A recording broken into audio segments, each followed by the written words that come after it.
See the seagull? Do you see what I see? It's a big ass seagull.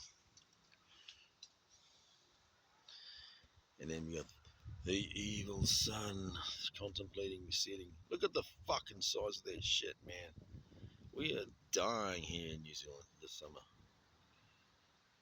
All I see is fucking hundreds of meters of fucking. That's 500 meters back there.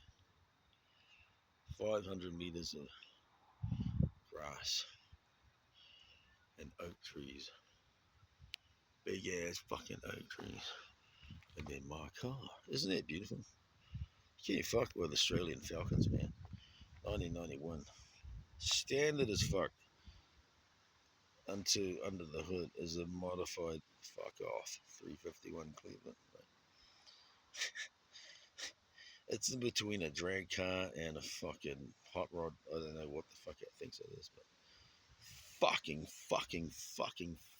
fast. I fucking tell you now, dude. Holy shit. It is scary fast. It's only carbureted, but you leave the foot down. Oh shit, it's a motorway. It's a motorway demon. It is a killer. It's dangerous. It'll kill your ass if you don't know what the fuck you're doing and you get unlucky.